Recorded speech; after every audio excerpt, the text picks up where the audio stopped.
She found an AirTag in her purse and began to freak out. Her mind started racing about who could have slipped it in and why they were tracking her. In a panic, she called Alex, one of her closest friends. He arrived minutes later and assured her everything was fine, quickly taking the device off her hands. He Googled how to destroy it and learned a hammer was the best option. They both went out on the porch and he crushed the AirTag, which put her mind at ease, for now.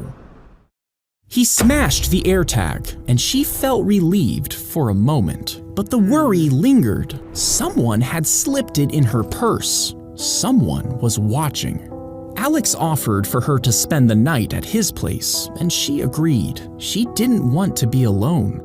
His apartment felt unfamiliar, but safer than her own. He tossed her a blanket for the couch and disappeared into his room. She couldn't sleep.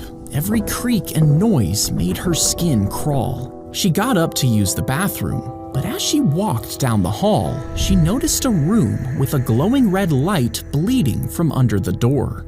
She pushed it open and her stomach dropped. It was her, an entire wall of photos. She found a strand of her hair taped to a mirror. A mannequin was wearing a dress that she had lost months ago. There was a wig for every hair color she had worn over the past few years. She gasped as she noticed the neatly organized AirTags. The one labeled purse was missing. She stumbled backwards in disbelief, but as she turned to leave the room, I never lose track of what is mine. Alex stepped in holding a glass. He looked unconcerned, like everything was fine. He carefully tipped the water into her mouth, watching her closely.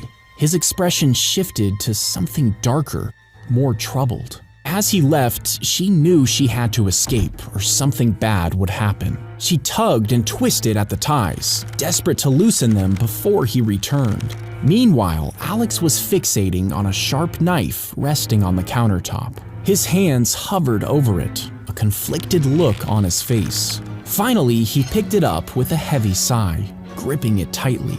Alex returned slowly, knife shaking in his grip, tears welling in his eyes. As he placed a hand on her shoulder, something felt wrong.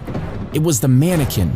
Suddenly, she smashed the mirror over his head. She raced toward her car, fingers trembling as she struggled to dial 911. As she drove away, he stood in the doorway with an unsettling smile on his face. She sped away, finally escaping Alex, which put her